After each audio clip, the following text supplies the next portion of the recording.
All right, can people hear me? Hello?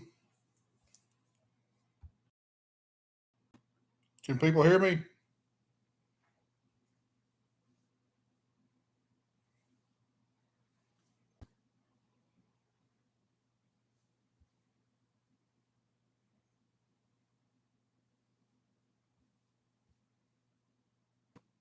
So, Randy, the audio is okay?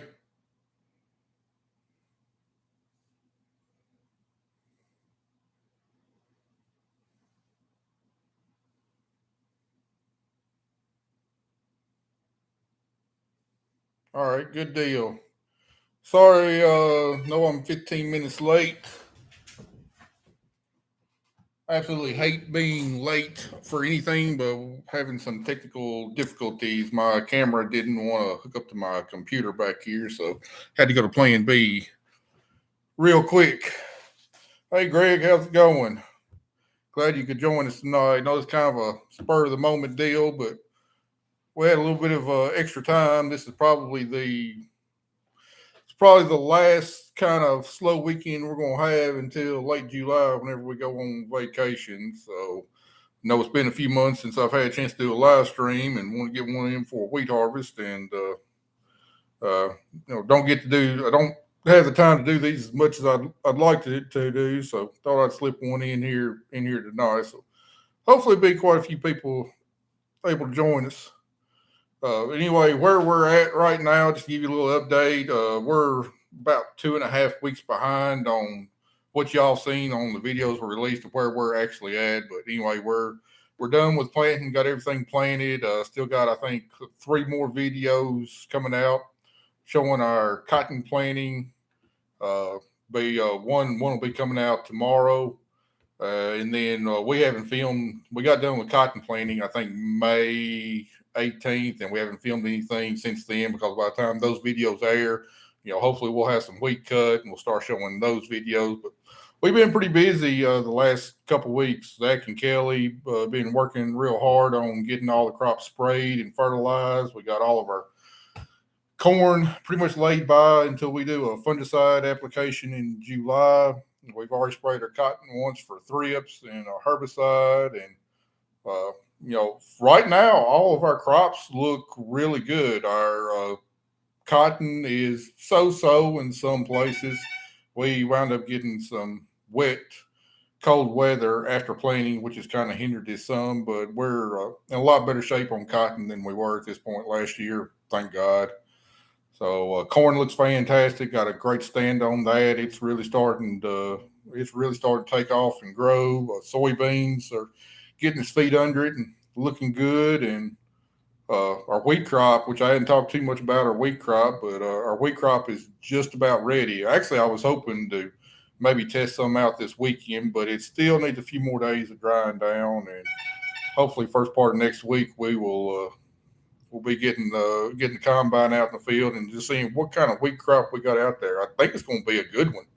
I don't think it's going to be anywhere close to last year's record. We had too much hot weather in May for a chance, and I think that took the top end yield off the wheat crop. But I think it's going to be really good. I think it's going to be at least average or above average, which we would consider 80 to 90 bushels to be about average. Anything around 90 we would consider to be above average. Last year was just mind blowing at like almost 100 bushels an acre. So anyway, what I'm gonna do tonight is take some time, however long y'all want to stay on, to answer any questions y'all got. I have a little bit of back and forth. Y'all see enough of my monologues there on the video, so I'd like to have a little interaction with y'all. So anything y'all want to ask me, just shoot, and I'll do my best to answer. Ryan's sweet corn is looking good. Good. We planted like maybe a quarter of an acre. We didn't even have our planter set or anything. Didn't have the new closing system set, and you know, the sweet corn kernels look like little shriveled up. You know, not hardly any energy in them. But we got a good stand. It's clean. It's Roundup ready corn. So I'd have some pretty good eating this year if I can just keep the raccoons out of it. So that's always the problem with sweet corn around here. I mean, raccoons, they'll help themselves to the buffet before you can ever get out there and pick it. And we'll probably wind up losing about a third of it, but we planted quite a bit, so hopefully we'll have us a pretty good sweet corn crop. Hello, Jay. How's it going? My phone's been blowing up. As soon as I get started, it never fails.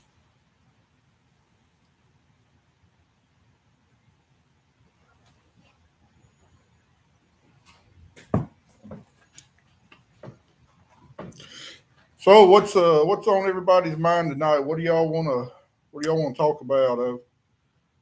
Kind of talked about what's been going on around here. Some other things going on that we haven't covered. I got turn this thing on silent.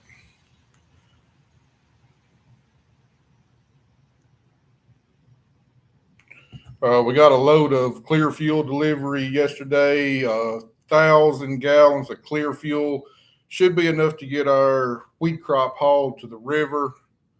$5.34 a gallon. That was after a 5 cent bulk discount. Boy, you talking about hurting. Well, that hurt quite a bit. Fertilizers continue to go up.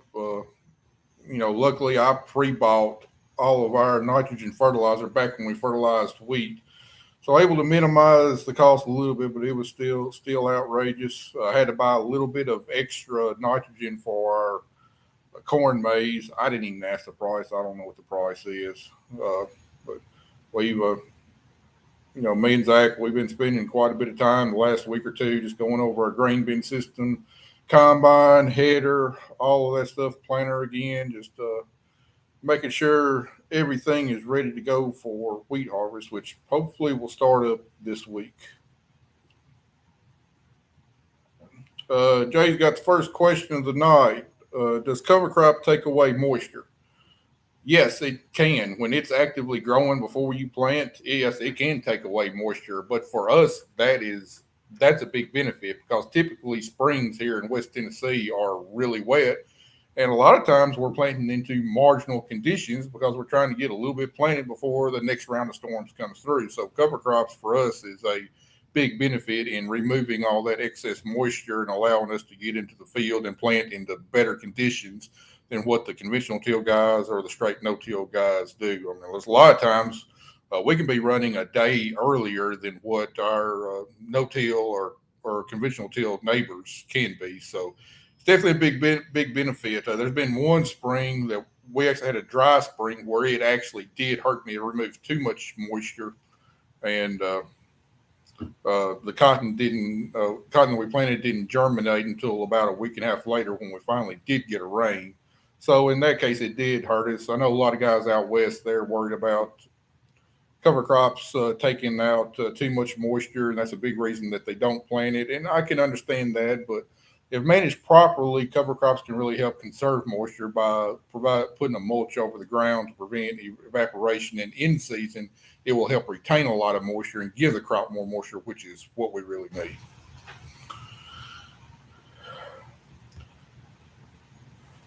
Arthur, hello to you too.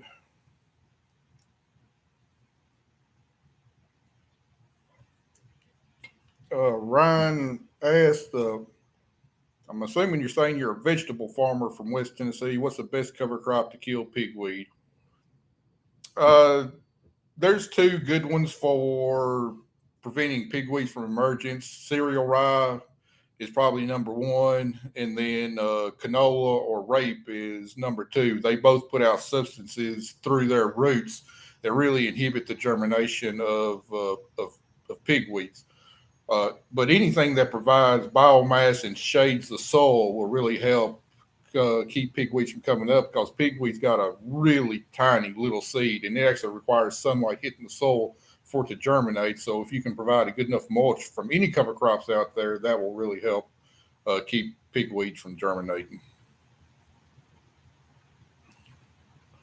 Jay Thomas asks, how do you think the extra cost is going to be passed on to the consumer?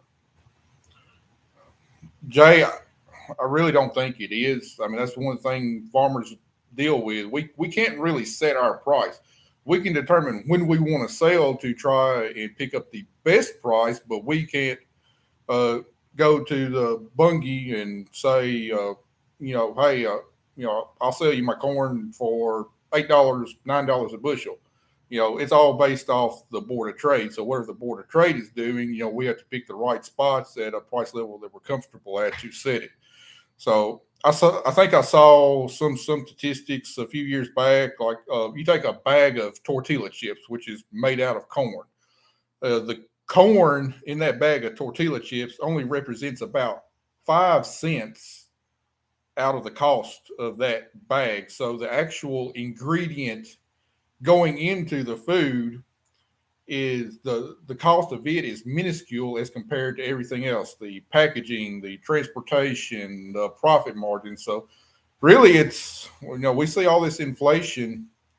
A lot of times I think it's really the middleman that's really making the profit. And I don't know how much profit they're making because all of their costs are inflated also. But as a farmer, we really can't dictate our price, unfortunately. Luckily, the all the commodities have really gone up along with the price of everything else. So we still stand to make hopefully a nice profit if we can make the yields.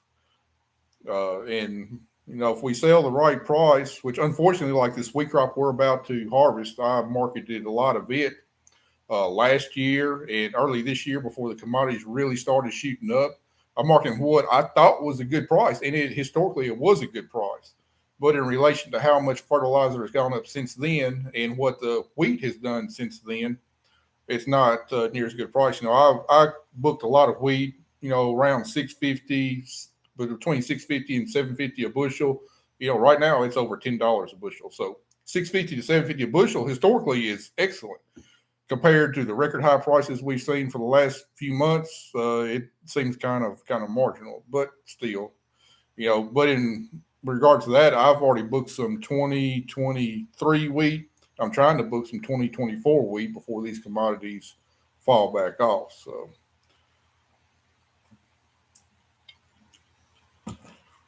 Arthur, I'm doing okay. Really don't have much to complain about. Greg Rhodes asks, "How's Kelly and Zach?"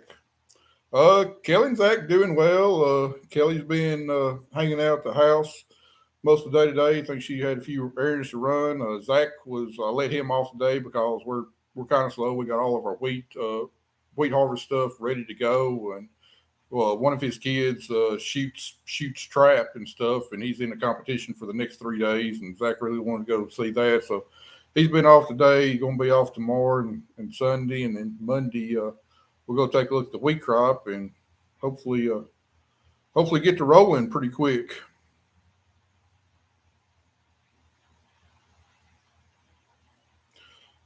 Yeah, fuel prices suck.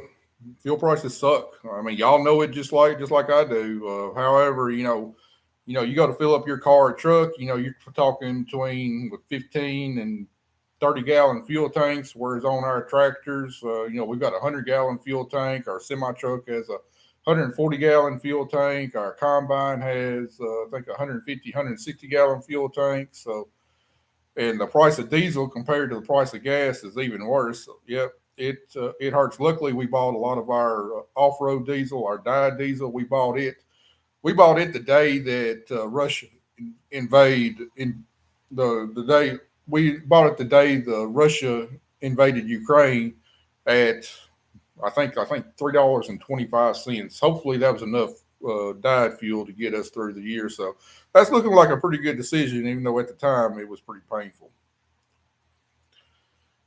Hello, Ben. How's it going? Arthur, yeah, Kelly is feeling better. Those cover crops just really give her a fit. It's mainly the grasses. The grasses when they're pollinating, just she's really highly allergic to that stuff. That's why you see her wearing the mask and the sprayer. And if any of y'all got hay fever or just really terribly allergic to something, that's what she's doing, except she's out in it, all day long. It gets on her skin, gets in her lungs, and it just really drives her crazy. She's pretty miserable, but she knows the job has to be done, and even though it's hurting her physically, she still gets out there and gets it done, and couldn't be more appreciative to her dedication to doing that job because two people with the way we plant, two people could get it done. It just take a whole lot longer. So that third person being out there handling the spraying is really critical to making sure we can get our crops planted in a timely manner. But if you notice, like when we're planting corn, the cover crops weren't, the grasses weren't pollinating yet, so it didn't affect her near as bad. But cotton planting, it it really hurts her. And then when we get into wheat harvest, there's a lot of dust with the wheat harvest. She's planting the double crop soybeans behind the combine, and it can affect her real good then. But typically, a couple of days after she's been out of the field, it's kind of gotten through her system, and she's fit, and she's feeling a little bit better. Hello, Lampley brothers. Which one am I talking to there? I'm guessing y'all are out planting today, or spraying, or cutting hay over there. Jay says, "Who says you have to go to Vegas to gamble?" Well, I mean, that's true. No, that's basically what we do. But like any good gambler, say a card counter, we try to hedge, the advantage into our favor. But still, there's just like you can't really control the shuffle of the deck. We can't control the weather.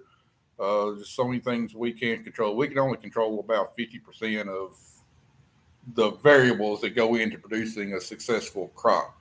And there's really not any room for error on our end because there might be other stuff that you can't control that really comes back to hurt you, and the stuff that you can control, it might be the difference between making a profit or a loss for the year. And we only got one shot a year to actually make that money. So that's a problem. I mean, we have a bad week, and it could affect our income for the next 365 days.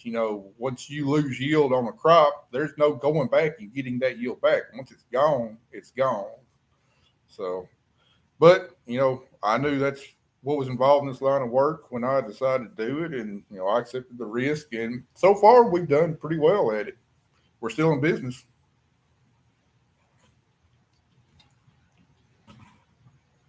Lampley Brothers ask, when y'all think on starting wheat? Like I said earlier, I was hoping to maybe get out some this weekend and try it, but we had some damp weather this week that kind of slowed the drying down. Some of the thin spots of the hills could probably go now, and then you get down to some of the thicker spots. Still got a little green. It's drying down quick. I'm hoping early next week we'll get the combine out there and see what the moisture is. When we'll actually get started blowing and going full speed, I don't know. I'm anticipating sometime next week.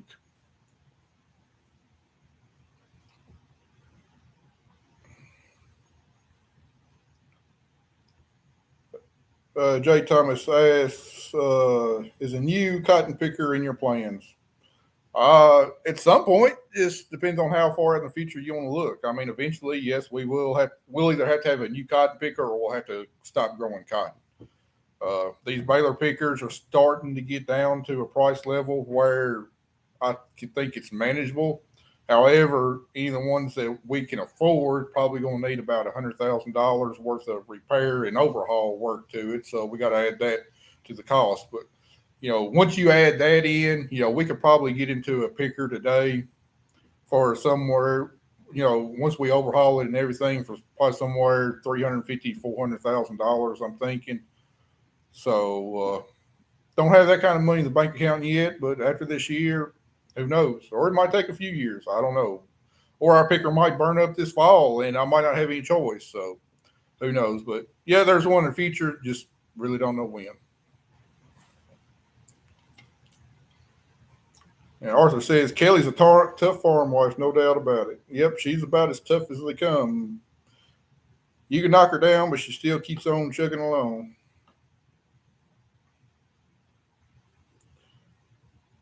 All right. Apparently, we're talking to Alex Limpley there. He says he's spraying over the top of beans and waiting on baler parts. Yeah, this parts thing, man. I'm so over it. I'm ready to go back to the good old days. I don't know if we'll ever get back to the good old days, but I'm ready to go back.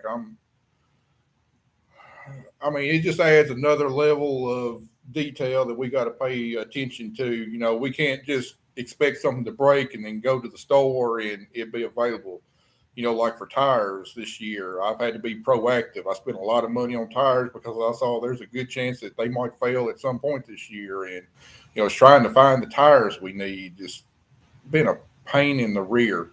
We're waiting on a part from New Holland. It's not a critical part. We're waiting for a part for one of our tractors. It's a shield for the exhaust. They're telling me it could be 6 months before I get it. I mean, luckily it's not a critical part. So I mean, so far we've been fortunate. We haven't been kept down and out for a long, long period of time because of parts unavailability. But man, I'm over it.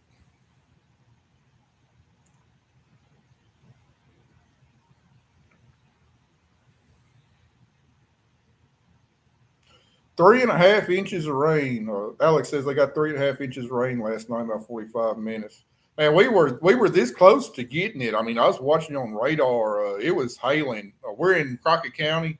We're right in the eastern edge of Crockett County. But anyway, it was hailing pretty good in the middle of Crockett County, and it was heading our way. And I heard they got about 2 inches of rain in about 30 minutes, and it was heading our way. And it petered out right before we got to Gadsden, and we wound up getting about a quarter inch of nice easy rain. Not yesterday, but the day before. I get probably the same system that you're dealing with yesterday. But would have liked to had a little bit more rain to get our chemicals and fertilizer better incorporated in the soil. But it's better than nothing. Yeah, we're good. We're about to get into that time of year where the north end of one of my farms might get a nice good rain while the sun is shining on the south end of the farm and it's burning up. We're kind of getting to that point of year to where that's what we can expect. Arthur says he's just about done planting barley. Forgive my ignorance, but I thought barley was a crop you seeded in the fall, like winter wheat. I know now there's some wheat you plant in the spring. I didn't know that barley was something else you could plant in the spring. Where are you at, Arthur? Just curious.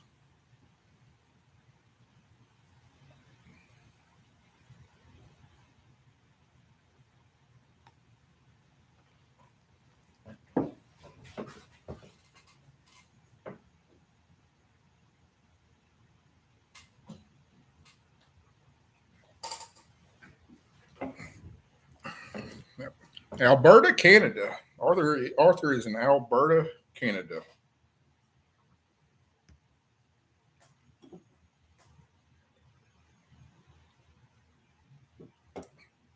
Barley is something I've kind of wanted to try as a cover crop before, but just never have done it.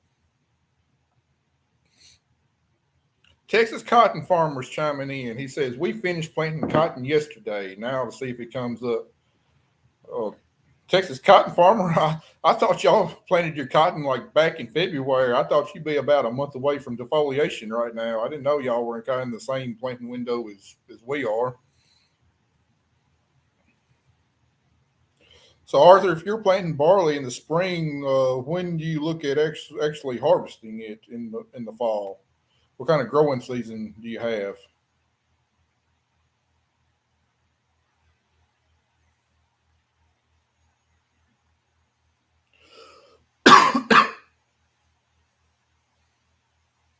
And what other kind of crops you plant up there? You say barley is one of the most planted crops in your area. Can you grow corn? Is there a short enough season corn for y'all to grow up there? What about some? What about beans? I think I'm pretty sure y'all probably plant canola too, don't you?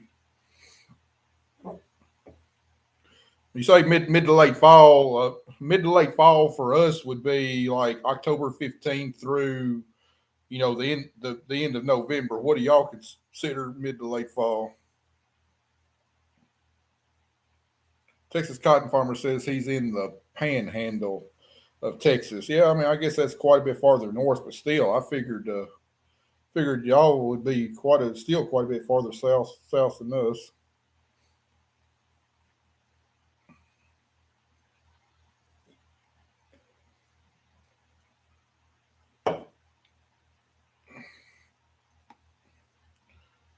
All right, guys, how about some more questions? We're about caught up here. I've only been talking with about three or four of y'all. Got 42 with us right now. So Arthur says they don't plant corn there. He considered mid to late fall in August. I'm telling you what, August here is a scorcher for us, man. Just I don't know how many I don't know how many miles away Alberta, Canada is from us, but it's amazing to talk to farmers from different locations, just seeing how much different it is from what I'm used to and what we actually experience here. Well, Jay, if I know my Jay asked, "Well, do you do things different next time your main tractor goes down?" Well, Jay, if I know my tractor was going to be down for that long, I would have done things different this year. But uh, they told me at the dealership, if everything goes according to plan, it should have been a 2 to 3 day repair. We got the tractor there. I think we got it there Wednesday, and we weren't planning on starting planting. We weren't planning on starting to plant cotton until the following Monday. So if it gotten ready that week, we would have been in fine shape. But every day they came into a problem. Had bolts break in the house and had to order them. There was a filter housing that was wrong on my tractor. They had to order that. And every time they found out something, it put it off by a day, and that's why it wound up taking, over a week to get the thing fixed. Which is, I mean, you just can't foresee that kind of stuff. But the problem is that every day that he got drug out, the next day, it was supposed to be ready the following day, and it just didn't make sense to go take all the stuff off the tractor because it would take probably 3 hours to take all the stuff off the tractor, 3 hours to put it on the next tractor, plus 2 hours of driving time because the dealership was an hour away. And if my tractor was going to be ready the following day, like it was supposed to be, it just didn't make sense to go do that. But in hindsight, if I'd done that from the get go, I would have been in better shape. But I didn't know that. If something like that happens again, I'll definitely remember what happened this time and try and use my best judgment. So uh, we could, we could have swapped the crimper to another tractor and put all of my monitors and harnesses and everything on our other New Holland tractor. And I'm wishing that we had done that, but you know what they say, hindsight's 2020. Robert H. asked, any grain bin or shop upgrades coming? No grain bin upgrades coming, or at least not expanding the operation. There's some stuff I'd like to do out there if I've got excess cash. Unfortunately, I'm kind of holding any excess cash for a new cotton picker. I'd like some different sweep augers in two of our bins. I do not like the sweep augers in our two biggest bins. They're really a pain in the butt. Uh, but as far as upgrading, we don't have any need until we increase our acreage. We don't have any need of increasing our storage. As far as shop, I'd love to expand our shop. Our shop was built. Yeah, right. What do you want? Okay. Came here to talk to you about something. So Mom ain't gonna cook dinner tonight in case y'all want to candle burn. So can we go get Domino's or Papa John's? Your choice. We'll go with you. We'll even ride with you. No, sorry, I had pizza for lunch. I don't want supper. No, I don't care. We'll go get your choice. We'll go get it. How are you gonna go get it? Mom said we can take her car. I'm not going to get it. I even got showered. I'm not getting pizza. Well, let's go to Hooters. No, I'm driving all the way to Memphis. Are you crazy? Let's go get something though. She said we can go do this. This is our last night. Let's go get Domino's. I don't know. I'll talk to Mom whenever I get done with this. All right. Okay. Is that all you wanted to discuss with me? Yeah, I guess. I guess I'll show it. It has my plastic thing. What? Has it came in. No, it's not coming in. Nothing's coming in. We just ordered it last night.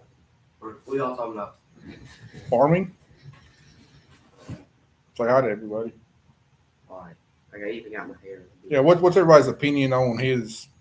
I don't even know what to call that on top of his head. I got it cut. You gonna do some filming during wheat harvest because you're gonna be Yeah. the rain buggy driver. Sure. You gonna do some filming I for got me? these new glasses. They're weird. Okay. You Get tell some. them how tall I am. They haven't seen me in a minute. You're still shorter than me. I'm tall. I'm 5'11". Taller than mom. 13. About to go to 4 down my semester. Yeah, you'll be 14 in a month and a half. I'm gonna buy a truck soon. But anyway, getting back to the shop question, yeah, I'd love to expand my shop at some point in time, but heck, with the price of steel, I don't know how we'll be able to afford it. Our shop was built back in the mid '80s. My dad had it built, and back then we were running 4-row equipment, and it was huge for the equipment we had back then. Now it's gotten pretty cramped. All right, kind of lost track where we were.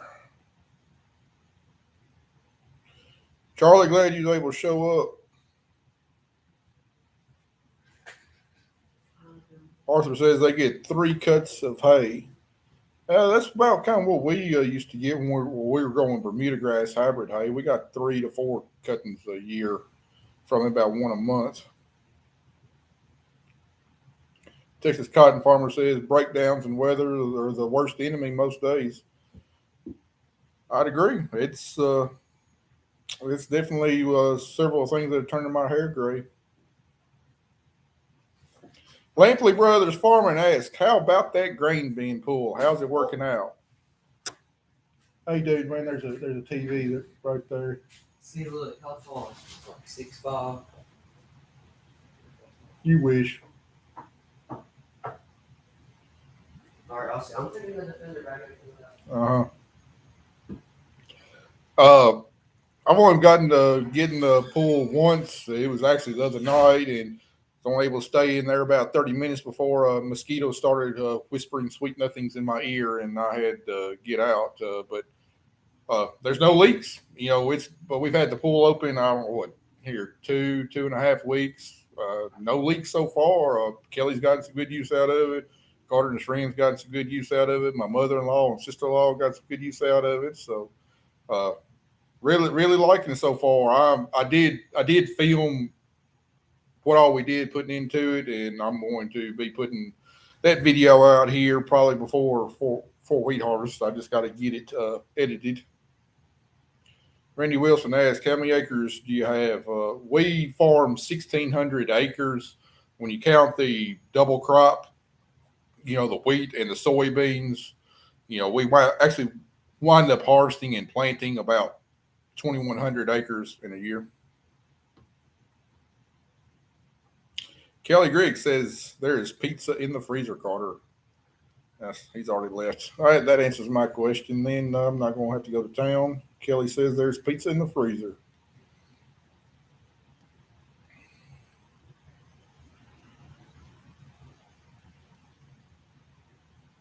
Texas cod farmer asked, am I going to upgrade to a self-propelled spot sprayer or keep the tractor-mounted one? You're going to have to kind of explain what a self-propelled spot sprayer is. Well, I guess you're talking about a dedicated rig to that. No, if you're talking about that, no. We don't. I really don't want another engine, another drivetrain that we got to maintain around here. I think I've seen what you're talking about. We only use our one on the tractor about, once or twice a year, and it takes about 20 minutes to hook up. So, I will probably keep the tractor when it does what we need to do.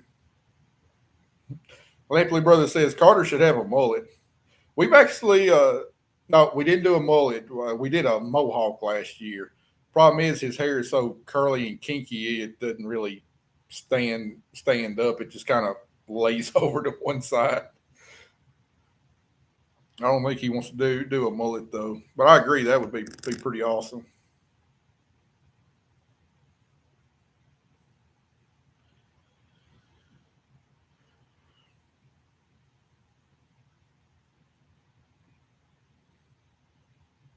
Arthur says he's seen many farmers make a third cut only to have it set all winter long because of an early snow. Man, I just don't know if I can make it up there in y'all's conditions in extremely short growing season.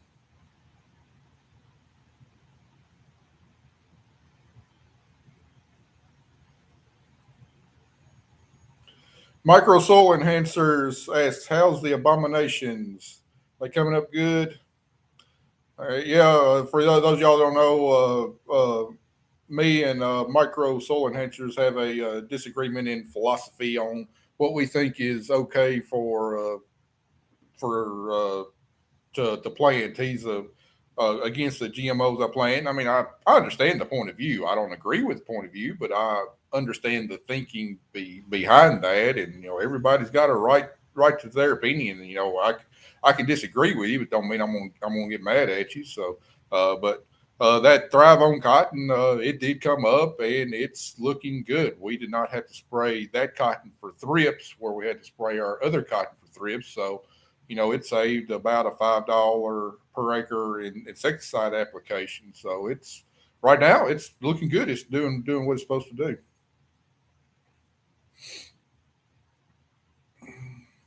Charlie Smith says more machines equals more maintenance. Yes, that's definitely true, and that's one of the big problems we see on our farm because we've got a set of equipment for cotton, and then we got a set of equipment for grain.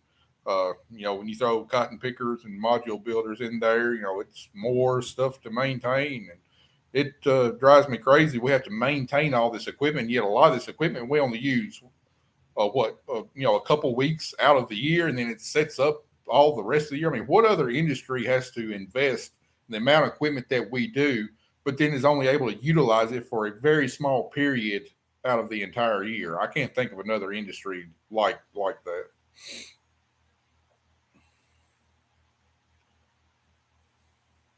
Jay Thomas asks, "Have I had problems with GPS this year?"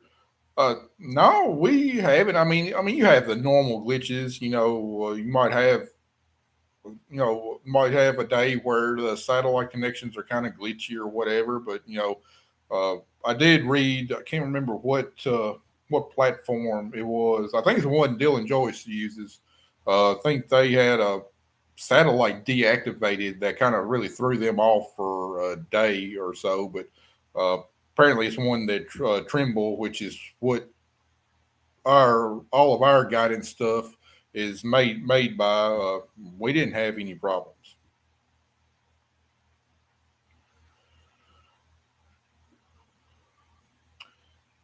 Antonio Grant says, "I like how your grain setup is for your semi." I'm pretty dang fond of it myself. I'm assuming you're talking about the loadout bin. Man, I love that thing. I wish I'd done that years ago. Just really didn't have the money. And what really allowed us to do it is they changed the rules on the Tennessee Ag Enhancement Program, which is kind of a cost share program for Tennessee farmers to improve their infrastructure. And we utilized it twice in the past on our grain system.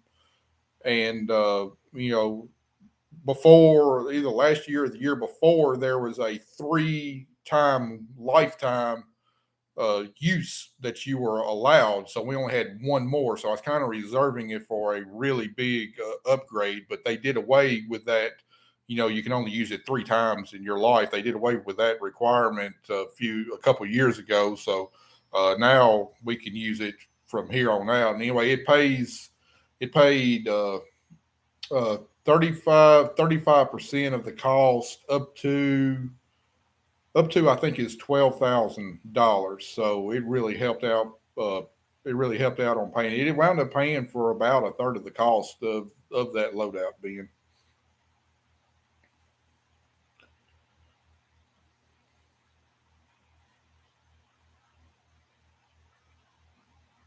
Arthur says he's got a new 9230 deer with GPS and assisted steer.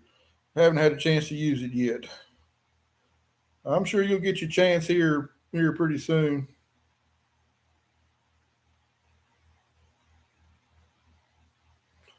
Micro, I want to disagree with you yet again. I mean, sugar might help the cotton a little bit with thrips, but when you get into situations where the cotton's literally not growing because of the weather conditions, no amount of sugar is going to prevent thrips from really hurting your crop. Matt 1066 asked, "Do I put out any residual chemicals on your cotton?" Yeah, we do. We went a few years without doing it, but I got so dang tired of fighting pigweed all summer long, which I still do. But we use in cotton we use brake herbicide at planting, and it really helps lower the pressure of pigweeds. Plus, what we do with the cover crops, it between both of those, I still have to scout my fields regularly and hand remove some, but it's only, one here, one over there, just scattered across the farms rather than having kind of big patches. And I can keep, it's a lot more manageable on keeping our fields 100% pigweed free.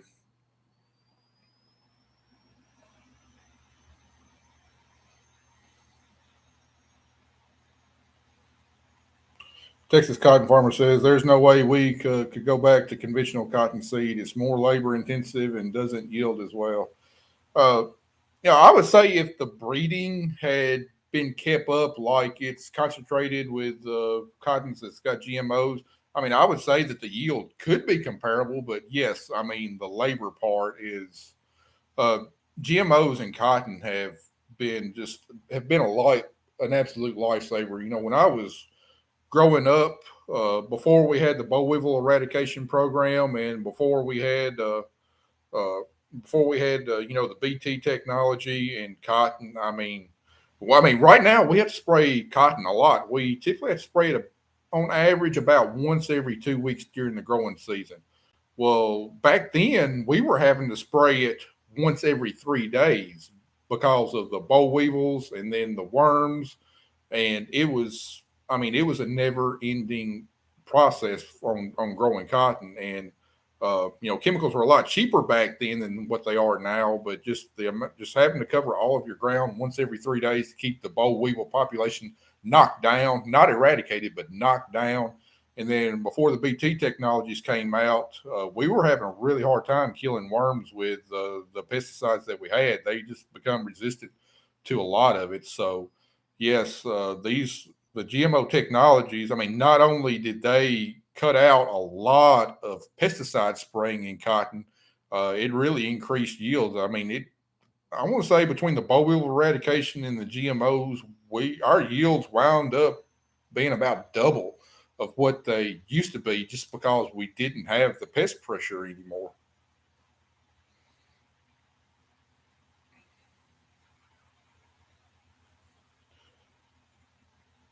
How is corn price? Jay Thomas asks, "How is corn prices this year between the turkey plant and co-op?"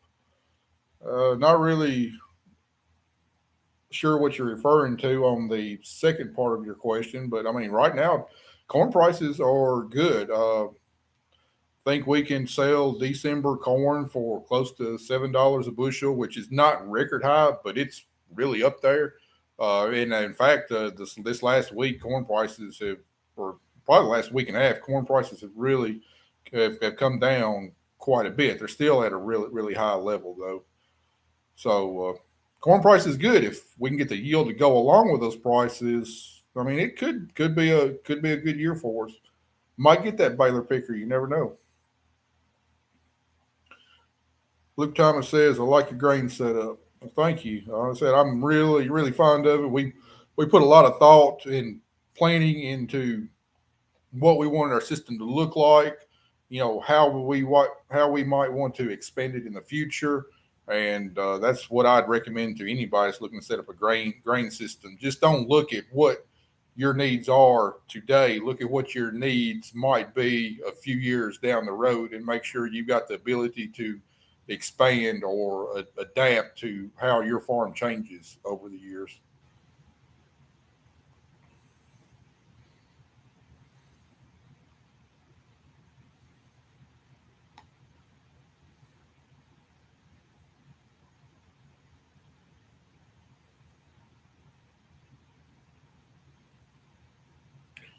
The Aussie farmer asked, "How do you like the New Holland tractors?"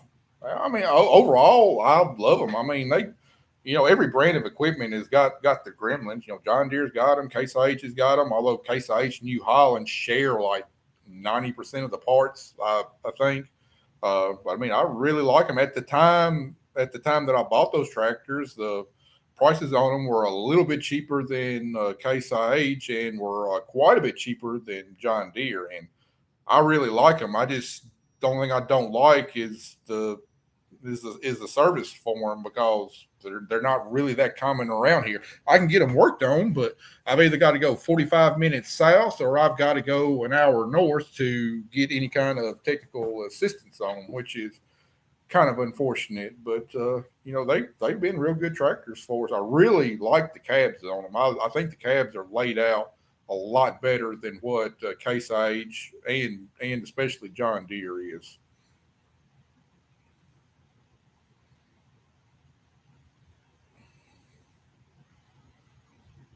Charlie Smith asks, might have missed it. Any more acres you might get to farm soon? Uh, no, not to my knowledge. Although, I mean, I could have somebody call me tomorrow. That's just kind of the way that thing works. But no, we don't have any new ground this year. I have talked with one landlord that whenever the current farmer that's working, whenever he retires, I've pretty much been guaranteed picking up that farm, and it's a really nice size farm, really lays really well. I don't know when that farmer will I don't know when that farmer will retire, but it's been pretty much guaranteed to us.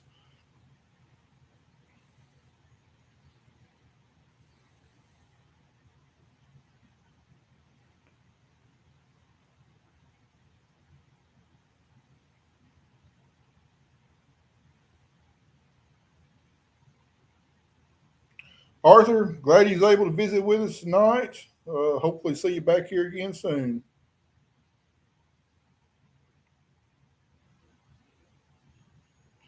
Luke Thomas asks, want to use spray on your crop? You're going to clarify that, please.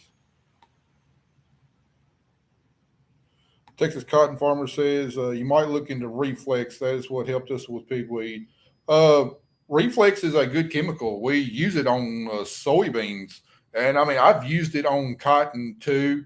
I don't think it's as good a herbicide as Brake is. Well, it doesn't last as long. Brake will give us almost season long control. All the others that we've used, Prowl, Cotteran, Caparol, Direx, Reflex, all of those are pretty good chemicals in their own regards, but you're only looking about maybe 2 to 3 weeks worth of control on that before they break. Whereas the brake herbicide lasts a lot longer. But like on soybeans, Reflex is a big part of our program. Well, we put out Prefix, which is a mixture of Dual and Reflex, and that's what we spray post emerge on our soybeans, and it's really good. However, at actually killing pigweeds that are emerged, a lot of pigweeds in our area are now resistant to a lot of the PPOs like Reflex, and it's still good as a residual, but as far as killing them after they're up, it just doesn't cut the mustard anymore.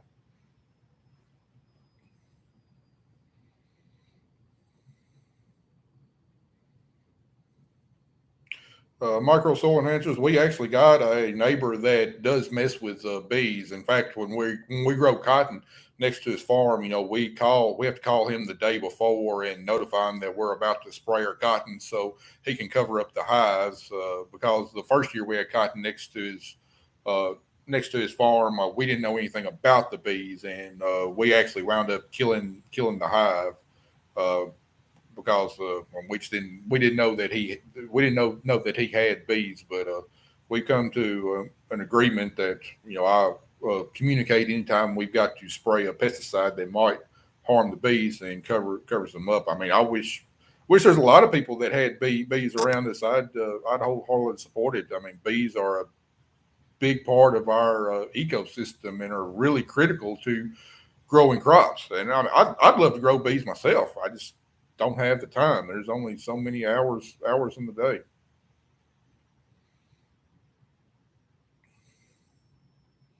Greg Rhodes says, we've been pretty dry here. Yesterday we got a little over 10th, but I'm grateful for what the Lord sent. Where are you actually located, Greg?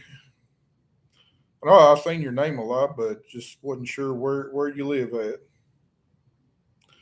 Joseph Gladys says, ask Kelly about Roundup causing cancer. Yeah, Kelly had a big roundabout on her Instagram about Roundup. A lot of people spouting off what they thought was scientific facts, which has really just been a bunch of propaganda by lawyers and stuff to drum up big settlements from lawsuits.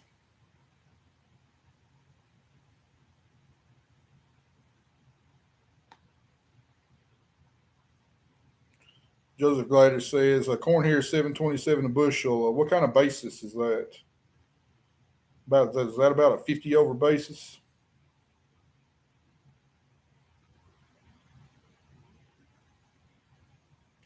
James says, just want to say thank you for all for your channel because of farm tubers like you just started a career at a John Deere dealer in Arizona. Well, good luck to you, James. I'm glad we could be of some assistance. That's what we like to do with our channel is either help people out or educate them, or hopefully entertain them a little bit at the same time. Or we're just trying to get the truth out about what we actually do and what's involved in actually producing a crop, because most Americans are 2 to 3 generations removed from the farm, and there's a lot of misinformation, a lot of propaganda out there that's anti-agriculture, or at least anti-agriculture the way that we do it. And we're just trying to show people that we're doing the best we can, and we're not trying to kill anybody too.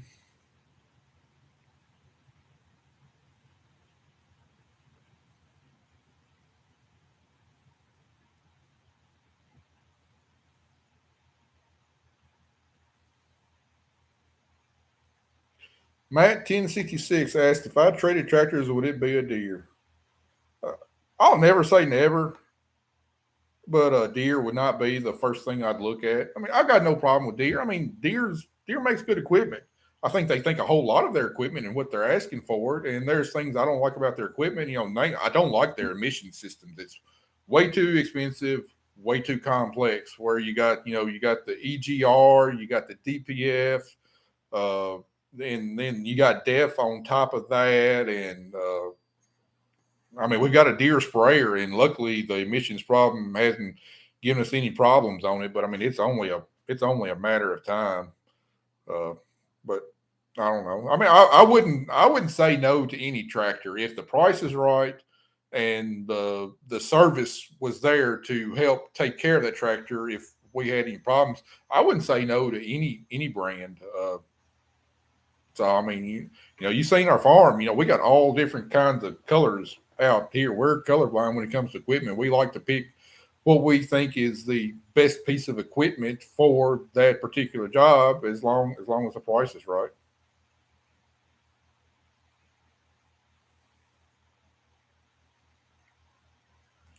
Pat McMahon asked, did you get all the chicken you needed? Or did you get all the chicken manure you needed? Yeah, we finally did. That was tough, and it's probably going to be even tougher next year. We've had a couple big farmers, because of fertilizer prices, a couple big farmers that have either never used it or just used just a little of it in the past. They went around really driving the price up and trying to get pretty much all the manure that's out there. And little guys like me we're kind of getting left out in the cold. But we were able to get all we needed for spring crops. Now, whether we'll be able to get it for wheat planting this fall, I don't know. And until fertilizer prices go back down, it's going to be tough to get. Kenny Fail says, new to the channel, really enjoying the videos. Well, I appreciate it, Kenny. Welcome aboard. Shore Sharp asks, Matt, what kind of tractors did you grow up running on the farm? We had blue tractors. We had Ford tractors. When I was a kid, we had a Ford 7600 open station tractor. We had a Ford 7700 open station tractor. And then we had another Ford 7700 cab tractor. And that's all we had up until 1992. Then we traded. Uh, then we traded the Fords, the 7700 open station. We traded it for a Ford 8730 two-wheel drive tractor. Had a power shift. First power shift on our farm. I was blown away when that thing showed up. It was brand new. It was two-wheel drive. First tractor we ever had that had duals on it too. So I was really blown away by that tractor. I think my dad. I think the price on that in 1992 was $40,000. And then a couple years after that, we bought another 8730. We bought it used. It was a front wheel drive one, power shift also. And then that's what we run until 2010. Then we got up into the New Holland T series. We uh, traded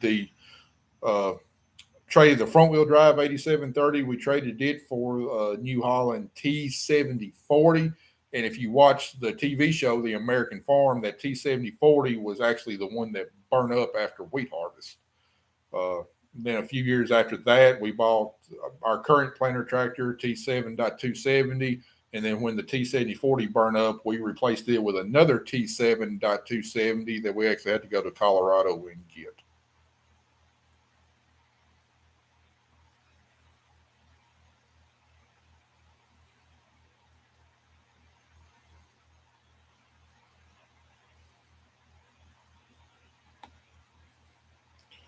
All right, where are we at here? Captain Woodland says, glad to see a local farmer that cares about soil health. Healthy soils equal higher yields. Yeah, I agree that they do. I mean, healthy soils equal sustainability and long term production too. And if you like what we talk about soil health, I got a video that's well, actually the video tomorrow that'll be coming out. It's titled "Cover Crops and Soil Health." We're planting cotton, but Zach and I both do some talking about the amount of biomass that we're seeing and kind of the benefits that we're seeing, and what we're trying to do on building up farms. And then don't know when it'll come out. It'll come out before the first wheat harvest video, but we had the NRCS conduct a local training out here on some test plots I got. They've been long term comparing no till to cover crop, and they did a bunch of testing on the soil properties, infiltration rate, soil structure, organic matter levels, that kind of stuff. And I filmed that. I'll have that video out too. So be looking for them.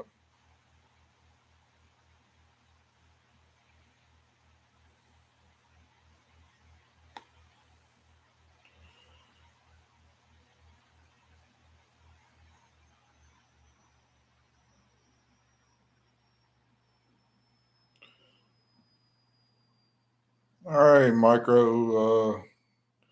We're just going to have to agree to disagree. Uh, I'm a Christian. I believe in God, and I care about soil health. And you know, all I can say is, I'm not saying that my answer is definitive. My answer is the correct one, but my answer is the one I believe. So we'll just have to agree to disagree. I'm not disputing what you believe in. I respect your views. I also ask that you respect my views too. I'm not saying you got to agree with them though. Yeah, I'm not going to change your mind. I'm not trying to change your mind. So don't waste your time trying to change my mind. I'm very, very strong, very firm in my beliefs. Greg Rhodes says he lives in Middle Tennessee. I thought you were somewhere in Middle to East Tennessee. Farm around Murfreesboro. Uh, what's that NRCS guy that I know of around Murfreesboro? I talk to him a lot, but my mind is slipping. We've talked quite a bit about soil health. Maybe his name will come to me in a minute.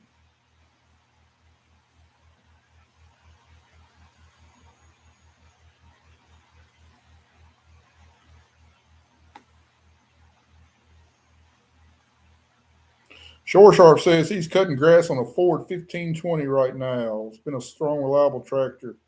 I'm not really familiar with that model. I'm assuming that's a pretty small model, being a 1520. Very carefully says he's got a 1972 Ford 3600 tractor. That'd be about the same model ranges as that, the 7600 that we had, just a little bit smaller there.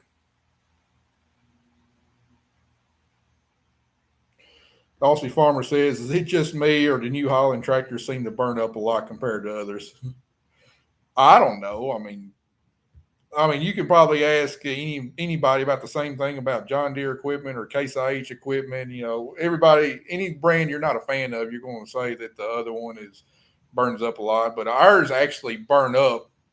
Not it wasn't the tractor's fault. It got struck by lightning and it was parked on the wash pad, and we had just cleaned off the bush hog, and there was a big pile of grass and stuff on the wash pad up under the tractor, and somehow the lightning ignited it. This is the middle of the night, right after a thunderstorm. And anyway, the grass caught on fire, then the tires caught on fire, and it was gone from there. So it wasn't anything wrong with the tractor that actually caused it to catch on fire. Matt 1066 says, "Do you like the way the new closing wheels work?" Yes, I do. I absolutely loved them. They were well worth the investment.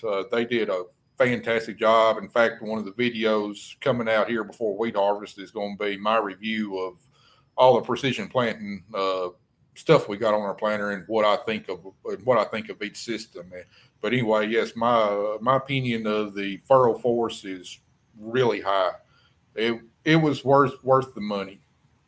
Uh, I think that they can adapt to pretty much any kind of planting condition that you're going to see. In fact, if you get in a condition that they won't close the seed slot properly, there's probably a dang good chance you just shouldn't be planting right then.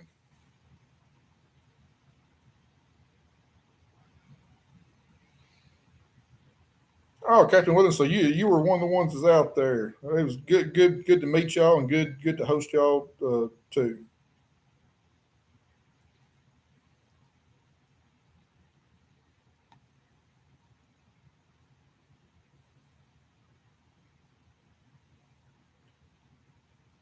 Charlie Smith says, "I live on the east side of our state. When I need to go west, I will stop by and say hello." Well, feel free to stop by. Although I really can't say that there's probably if you living on the east side of the state, you're living in the better part of the state. I can't even imagine what would it really entice you to come west. Unless you like looking at farm ground. Once you get past Nashville coming west, there really ain't a whole lot out here, unless you count Memphis, which I don't.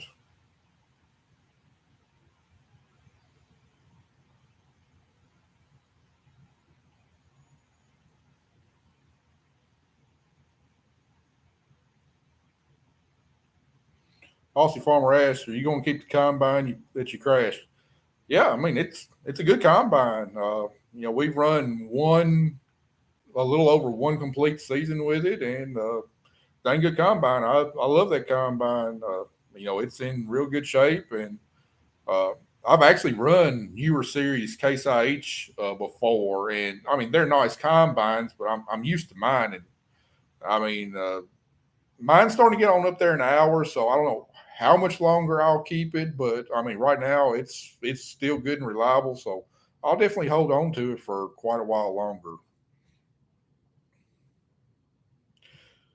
Charlie, glad to have you tonight. Take care.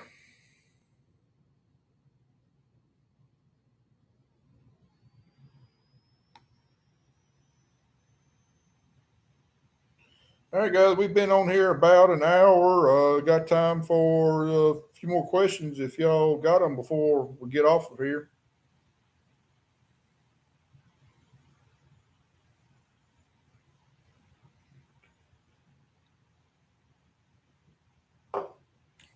So, Micro, so you own that 8230 that I ran or that I rented while mine was wrecked.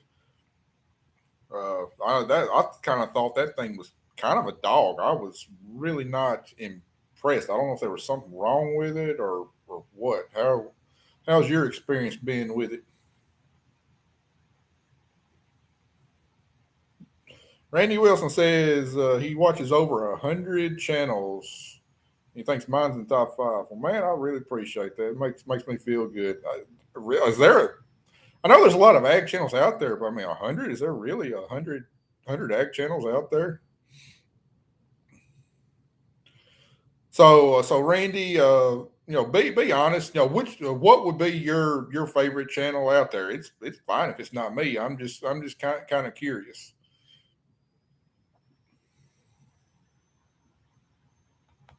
Captain Woodland asked, "Got all your seed in the ground finally?"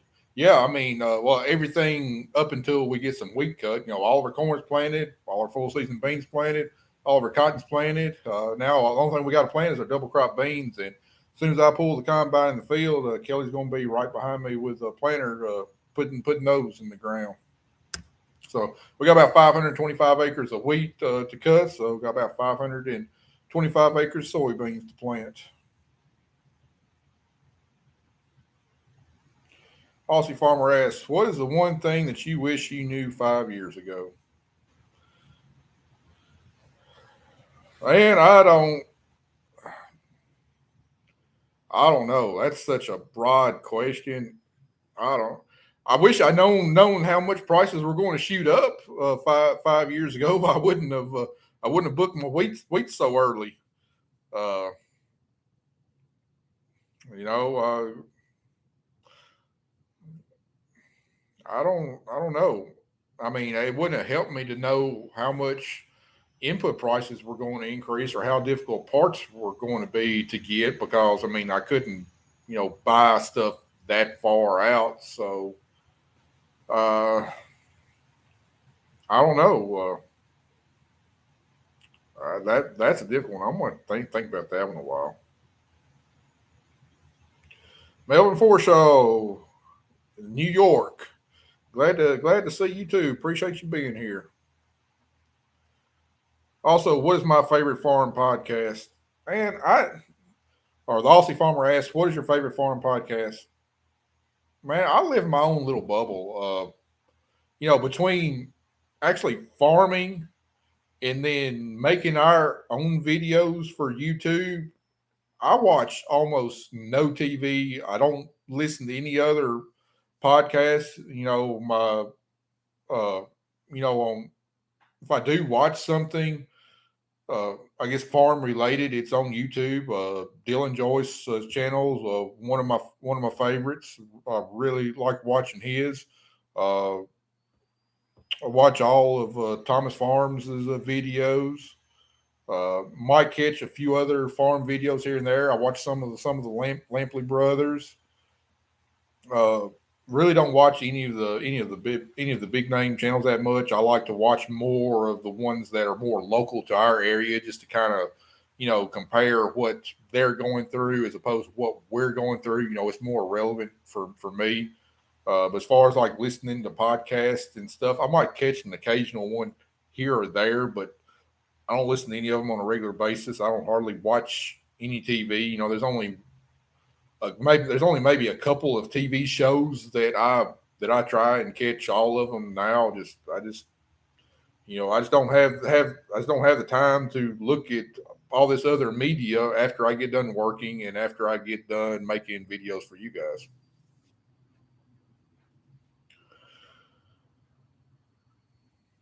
Greg Rose says, "I'm still wide row 38 and 19-inch beans." Well, man, I thought I was the last one left in America still on that row pattern. So glad I'm not the only one. Captain Woodland says, "Wheat is up, I believe. Should be a good harvest for you, hopefully." I think it's going to be a good one. I think it's going to be probably above average. Not going to be last year's record breaking, but I think it's going to be good. Micro Souls talking about the combine that he's got that I rented when mine was wrecked. He says he's deleted it, increased the horsepower to around 540, put on an adjustable spout and cameras on it. I love it. Yeah, I'd say if you delete it and increase the horsepower around 540, you've probably taken care of my main gripes about it. That adjustable spout too. I hated that fixed spout that was on that combine. It was just butt ugly. But yeah, adjustable spout, man, you increase the horsepower. The other problem we had is it seemed like the feeder chain, no matter how we adjusted it, it wanted to jump a tooth. That was the other big problem that we had with it. How do you like Micro? How do you like a stripper header? I mean, I've looked at them. How did with our soft red winter wheat? How does a stripper header just as easy threshing as our wheat is? How does a stripper header just not knock everything out on the ground? I love the idea of a stripper header. I just don't see how you manage the header losses with that thing. I'd like to see one in action. Matt 1066 asks, "Have you ever heel drop cotton?" No, I haven't. I understand the principle behind heel dropping cotton, just trying to make you put three seeds together. You got the pushing power of three seeds in one spot, but then ultimately one or two of those seeds turns into a weed. Haven't heel dropped. I still prefer singulation myself. Kevin Wise joining us from Lexington, Tennessee, about 45 minutes down the road. Danny Thomas is with us from Lawrence, Kansas. That's more than 45 minutes down the road. Thomas Nugent, how much did it cost to repair the hydraulic leak on the tractor? Well, it was more than just a leak. A leak is what happened after they'd already repaired it and brought it out of the shop. But anyway, to replace the hydraulic pump, the labor, the service call out here to test it, everything was $9,500. Yep. Hydraulic pumps or modern hydraulic pumps on these tractors are not cheap.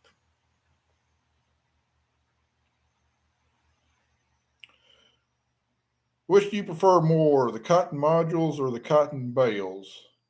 I'm assuming you're talking about the traditional big rectangular modules that we do as opposed to the round cotton bales.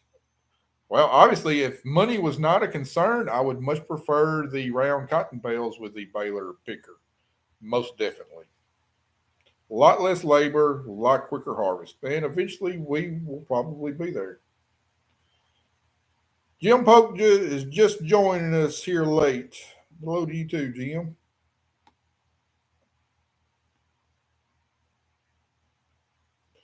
Captain Woodland asks, "What's the most expensive repair you ever had to make?" I'm just curious. Uh,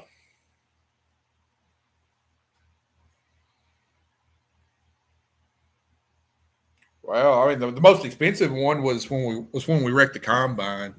Uh, that repair, all the repairs we had to do to the combine ran about $40,000. So uh, probably the probably the biggest one. The repair we had to do on the combine last wheat harvest with the rubber gearbox and stuff. I think that was around $10,000. Hydraulic pump on our tractor, $9,500. We've had to do some overhauls on our cotton picker before. You know, I don't know if you would count that. I guess it classifies repair, but we've had $45,000 overhaul bills on our cotton picker before. And then this really isn't a repair. It was a piece of new equipment, but it's because I totaled a tractor, ran that 7,600 off in the pond one year, and had to get a new tractor. That was about a $55,000 bill there. So, yep, Kelly's right. The combine probably takes the cake. Aussie Farmer, what is your favorite brand of pickup truck? Man, I don't know if I've got a particular one. I would say if I could put a Cummins diesel out of a Dodge into a Chevrolet truck, that would probably be my favorite. In fact, I'm really looking hard at trading trucks late this summer when I find out what kind of crop we got. Right now I've got a Ford F-250 3/4 ton. I had to have the EGR deleted on it, and it's been a good truck, but for the low amount of miles it's got 125,000 miles. It's a 2006 model, got 6-liter diesel. It's always something, and there's some things I've replaced on it I just wouldn't anticipate replacing. Then I got a GMC 1500 2005 model that's got right at 190,000 miles on it, and looking at trading getting rid of both of them this summer, and I don't know. I'm not as big a fan of Fords as what I used to. Of course, I haven't. The newest ones I got in 2006, so the newer ones might be a lot better, but I don't know. I really like the way Chevrolets ride. I like the way their interior is laid out. If I could get a Cummins in it, that would probably be ideal for me. As far as the half ton truck, though, I don't know. I'm gonna have to look around, and new is going to be out of the question. So I'm just going to have to see what I can find that I actually like in used stuff. It's going to be really hard to beat that 1500 Sierra that I've got. That's been the by far the most reliable piece of equipment I've ever owned in my life. Thomas Nugent asks, "How long have you been running a cover crop and then killing it off to putting corn and beans?" We started planting cover crops large scale in 2014. We'd experimented about 5 years previously on smaller acreages, and then we actually started planting everything green in 2015. So we're on our what was that eighth year of doing it. Phil Place is joining us from Jackson, Michigan. That's a pretty good long ways from Jackson, Tennessee, I'm pretty sure. Matt Huss or Matt 1066 asks, "What do you think the best planting population on cotton is?" Reps here in North Carolina say 40 to 50K. If you got 40 to 50K emerged, you got way too many plants per acre. You do not need that much to maximize yield. I mean, I'd say if you could get guaranteed even spacing and every plant come up, I'd say 15 to 20,000 plants. If you got a long enough growing season to mature it out, 15 to 20,000 plants will get you maximum yield. You don't need 40 to 50,000. I mean, we plant 37,000 seeds per acre ourselves because we know we're going to lose some. We're not going to get all of ours up.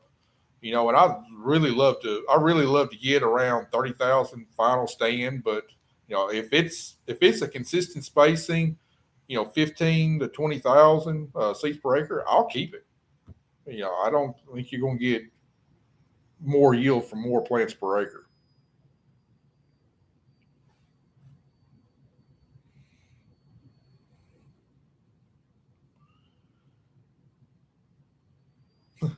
Captain Woodland's got a joke. Ford stands for found on road dead. That's happened to me twice, unfortunately. They used to have a reputation of great reliability, but man, those 6 liters, we've had a few failures. Yeah, Kelly's found me a few trucks to look at. It's just I'm not ready to look at them yet. I'm thinking August when I got an idea of what kind of crop we're going to have on our hands and whether I can stomach the price or not. So anything that's out there now is not going to still be available in August. So come July and August, that's when I'll really start considering and looking at it. Yeah, and Captain Willis says buy anything right now is insane. I agree, but are things going to go back to the way they were ever? I've I've got my doubts. I don't know. Also, Farmer asks, what brand of seed do you use for corn? We've been 100% Pioneer. For soybeans, we've been 100% Pioneer. Right now, for our maturity group that we plant here in West Tennessee, I don't think hardly any other manufacturer can touch Pioneer on soybean yield. I mean, they got some really outstanding ones.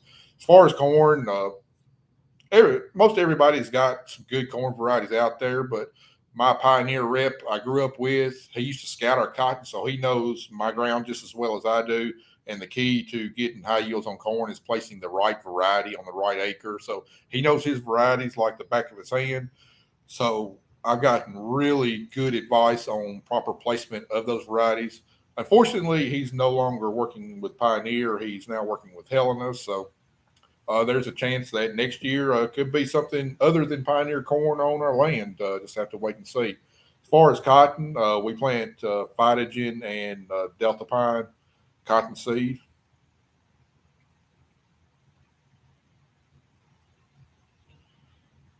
Oh, Kelly, I'm not Carter's got the GMC if he wants it, but he's going to have to make up his mind here in a couple months.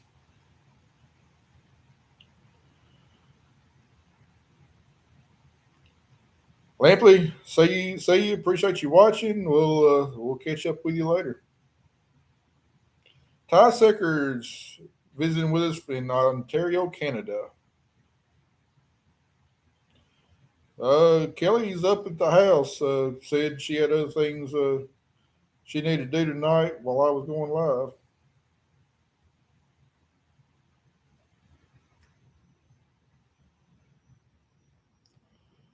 Captain Woodland asks, what's a more classic American crop, tobacco or cotton?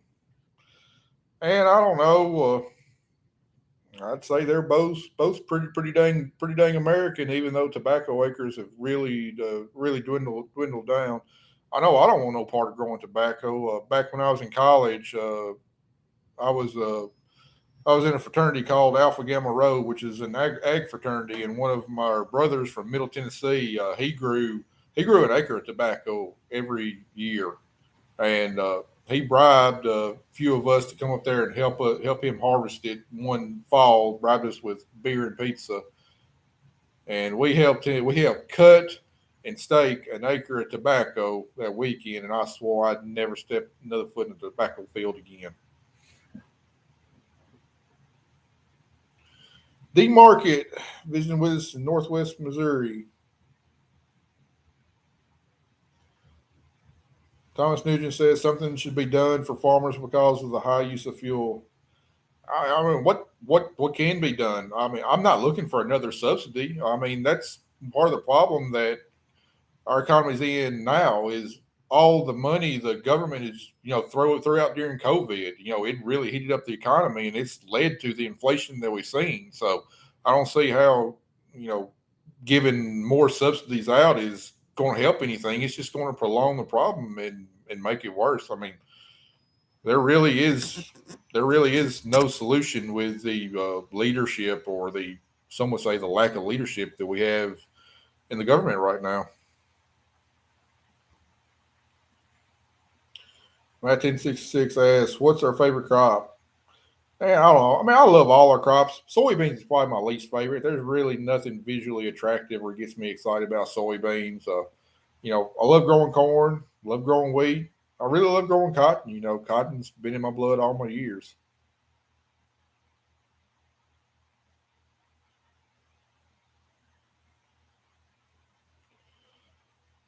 Todd Seckard up in Canada says conservatives won provincial election in landslide. So are conservatives starting to take back Canada? Hopefully, that will be a sign of things to come here in the U.S. later this year.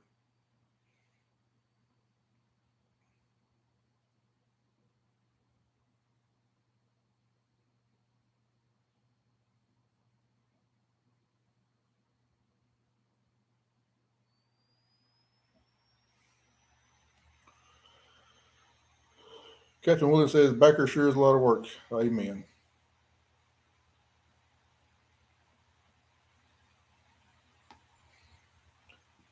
And he says cotton and wheat are the prettiest West Tennessee crops. I'd have to agree with you. I mean, it's hard to beat a good looking field of corn, though. I will say. And Thomas asked, "Do we grow any sweet corn commercially?" No, we don't. We grow it for our own use. I just I just don't have the time. I mean, from the time we start cutting wheat till the time we get our crops laid by and get time to get a chance to go on vacation in late July. I mean, literally, we've got time to do nothing else other than tend to the crops that we grow. Heck, it's going to be hard enough finding enough time to pick our sweet corn and shuck it and silk it and put it up in the freezer as it is. I certainly don't have time to sell it at a farmer's market or on the side of the road or whatever. Just only so many hours in a day.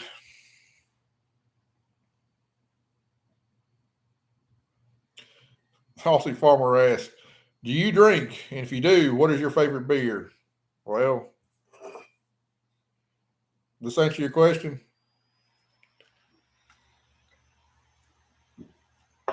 I don't really have a favorite brand of beer. I mean, I love pretty much all beers. except for Bud Light. Just not a big fan of Bud Light.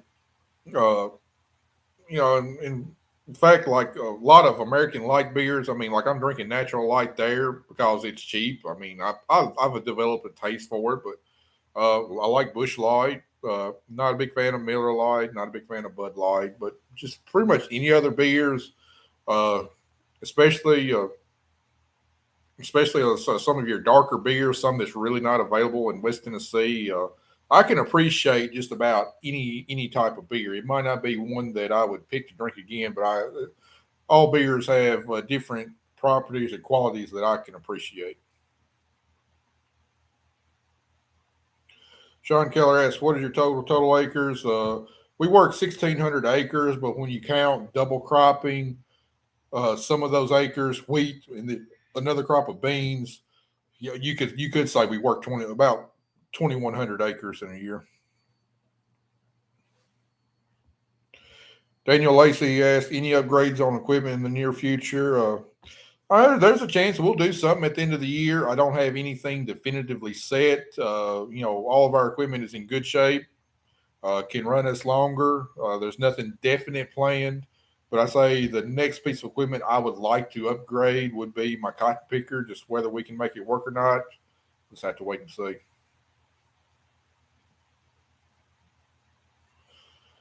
Matt 1066 asks, "What's the point in the skip row cotton?" The point is to as expensive as cottonseed is to lower your seed costs because cotton has the amazing ability to compensate for low stand. Uh, your skip row cotton will yield lower, but hopefully not that much lower, but you're saving quite a bit in seed costs. But I see a lot of problems with that system, especially not shading the ground, allowing weeds to come up and thrive. So I think weed control will be more problematic.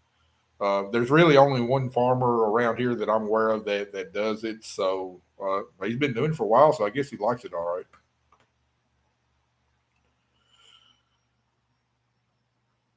All right, Joseph Gladys says, "If I have time, I might come to the zombie paintball. I work the haunted hollow here in Chester County." Well, man, we'd love to have you this October. We'll be open. We'll have our haunted house open this fall too. So we'll have both the zombie paintball and the haunted house.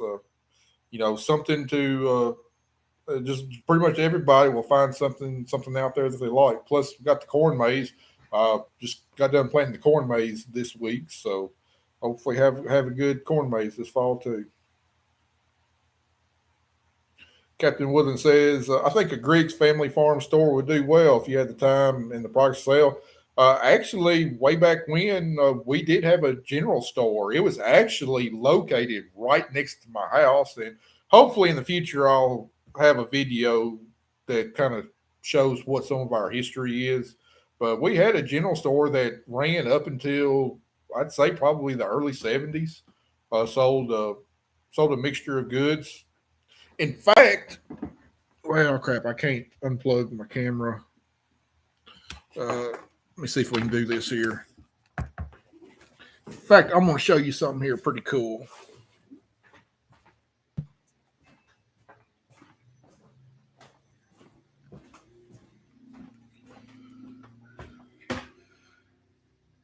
That painting right there is a painting of that general store that we had. Let me get back in here and I'll tell you the story behind it.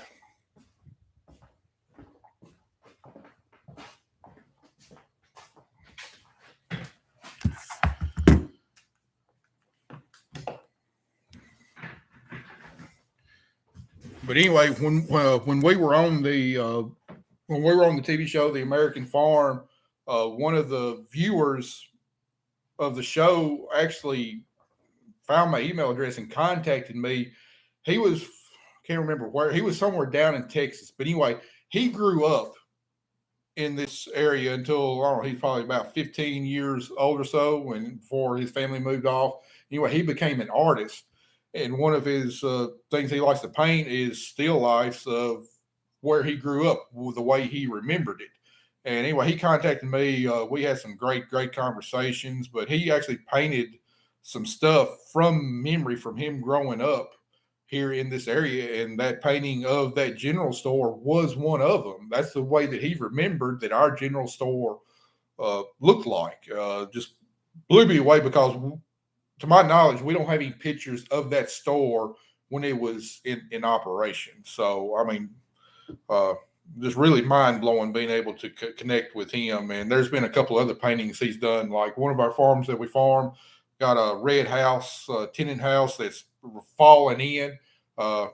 He sent me some pictures of the painting that he had done of that tenant house, of the way he remembered that it looked when he was growing up. Just really, really amazing.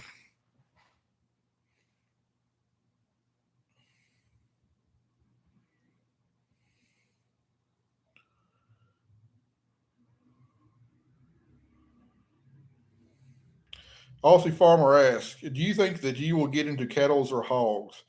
I can give you a very definitive answer on that. No.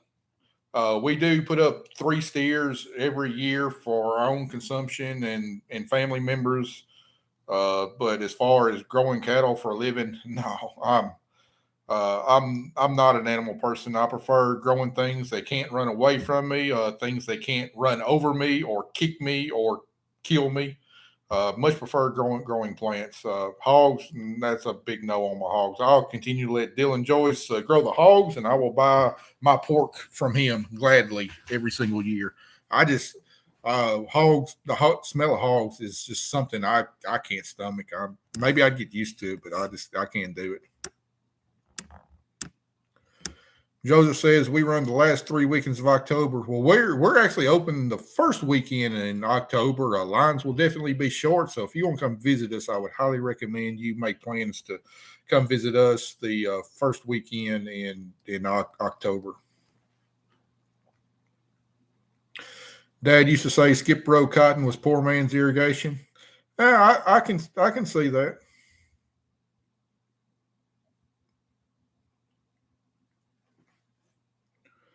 Nothing smells worse than Captain Williams says. Nothing smells worse than dairy and pig farms. Dairy farms don't bother me at all. Chicken farms don't bother me at all. But man, hog farms. I walk into a hog barn. I'm probably going to lose whatever I ate that day. I just can't do it. Well, guys, we've been going on about an hour and a half now. I need to be getting up to the house, man. I really appreciate spending time with y'all tonight, having a chat, answering your questions, and hopefully before we go on vacation, I'll be able to do another one. But just to give you a timeline of what my plan is, what we've got coming out. Hopefully we'll start cutting wheat this week. Definitely won't have any time to edit any kind of wheat videos until after we get done cutting wheat. But we still got 3 more cotton videos that I've got edited. One of them will be coming out tomorrow at noon. And then after that, we've got a video about the grain bin that we turned into a pool. That'll be coming out. We got another one about the NRCS coming out. Kind of determine what my soil health was. What was and then 2 videos.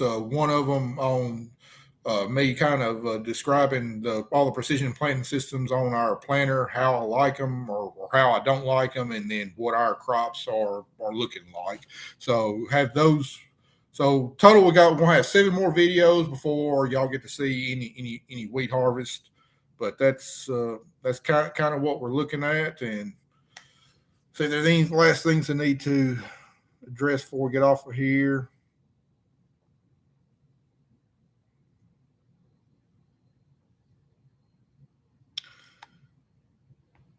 Aussie Farmer Kelly wants to know where you are located at. Oh, one other thing before I get off of here.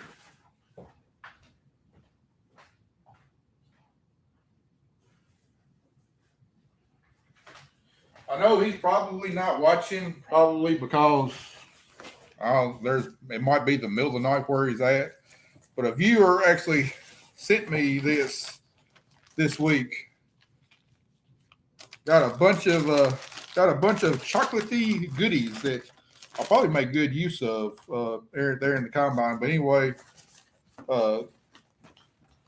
this person is Mr. Rowlands from New Zealand. Sent me this all the way from New Zealand. So, Murray, just want to say I appreciate that, and I'm guessing Kelly won't have to pack me any snacks for when we start cutting wheat because you supplied me with enough snacks to put on a few pounds for sure. Aussie Farmer says he's in Queensland, Australia. All right, guys. Well, appreciate y'all being with me tonight. Had a great time. Hopefully, it won't be 3 more months before I get another live in, but you know what? It might be. But appreciate y'all watching. Really appreciate all the support y'all give our channel. You know, we're getting close to 19,000 subscribers, and our channel's growing slowly, but it is growing. I enjoy doing it too. Even though it does take up a lot of time, I really enjoy being able to showcase what we do on our farm to everybody else out there. So really appreciate y'all. Really appreciate y'all watching, and stay tuned. We're not going anywhere anytime soon.